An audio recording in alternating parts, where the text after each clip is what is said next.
И това ли е начина да преминем най-лесно от едно състояние в друго?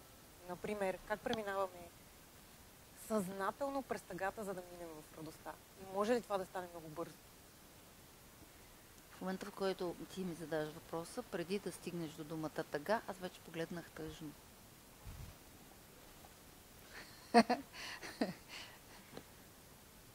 Защо? Тоест, това е съзнателно преминаване в тъгата.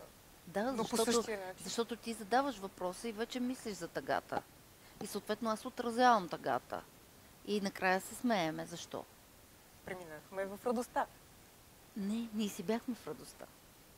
А усетихме какво сме направили. Тоест, това, което искам да кажа, да пребиваваш в състояние на благодат, на съзнателност, означава, че ти трябва да допуснеш в същото време, че имаш състояние на несъзнателност.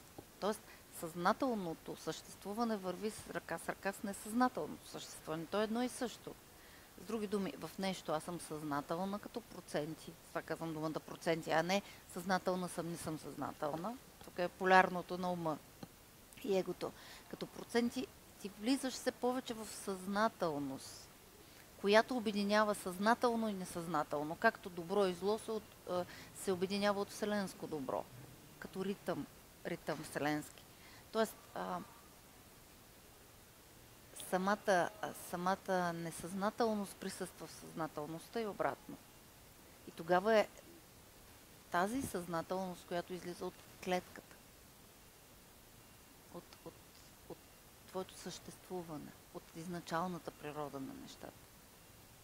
А когато ти казваш, аз съм само съзнателен, както има илюзия на тук и сега, т.е. начинът, по който хората в момента искат нещата да се случват бързо. И се привързани към тази бързина, или имитират, че са го направили, или създават илюзия на това. Тоест, това, което ги води, е идеята за тук и сега го правя. Но отвън той изглежда по един и същи начин. Тоест, и тук е тук и сега, когато човек бързо и не го е направил, а копира чуждо състояние, защото си мисли, че го е видял как да го направи, и в същото време пак има тук и сега, когато... Наистина го е направил. Да, каква е разликата между двете? В това как се чувства човек, когато наистина го е направил.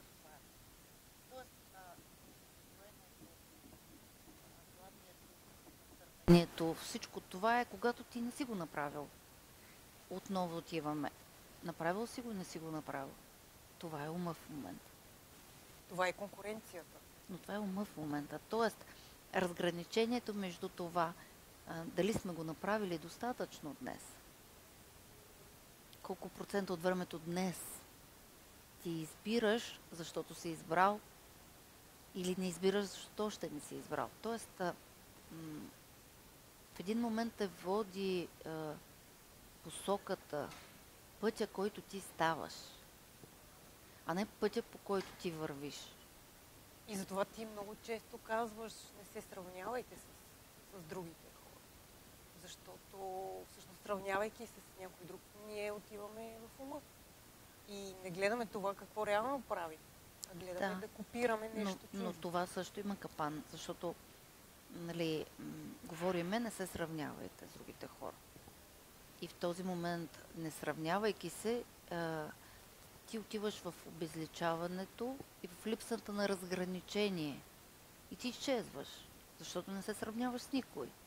Тоест, отново отиваме, сравнявам се, не се сравнявам. Отново отиваме в това, разграничи се. Тоест, ние се свързваме. Вътрешна и външна красота. Разграничаваш кога, начина, по който изглеждаш, начина, по който изкрат очите ти. И в същото време разграничаваш, че не си мила очите. И косата ти все още не е сресана. Как го разграничаваш? Когато си даваш сметка за истината. Ето това е. Да? Така че на същия принцип ти не се сравняваш. Ти разграничаваш, защото виждаш истината. Тоест да си тук и сега, реално, означава да не се занимаваш с сравнявам се, не се сравнявам. А да знаеш, че всъщност аз правя това, ти правиш това. Когато се съберем двете, ще направим повече и двете по-добре, ще ги надградим. Идеята на интервюто каква е? По някакъв начин ти да провокираш, да ме заклещите, Катя, да може аз да изразя неща, които стоейки сама тук, няма да изразя защо ме да ги изразявам. Кое би ме накарал? И обратното. Тоест, вашите професии, твоята, искаш да дадеш информация като журналист, без да определяш кой какво да мисли по въпроса. Да не накланяш, да не вадиш думи от контекста или да накланяш мисленето, да обработваш мислите на тези, които ще гледат това интервю. Тоест, събирайки се двете, ние правиме, даваме възможност всеки един да разграничи себе си, да наблюдава себе си, да достигне за себе си до състоянието, в което ясно ще разграничи какво си мисли, че е направил със себе си, докъде е стигнал и докъде си мисли, че е стигнал. Тоест има нюанси. Някъде не е излизал изобщо от ума си. Другаде вече е излязъл. И точно там той трябва да разграничи за себе си истината, къде се намира. Всъщност, кое е реалност и кое е бягство от реалността, за да може да го е направил и да се убеди, че го е направил. И съответно да убеди някак си, обработвайки с информация или дезинформация, своите проекции отвън. Тоест, всеки един човек, който срещаме, идеята е това да видиш къде се намираш и да си подпомогнеш информацията на себе си.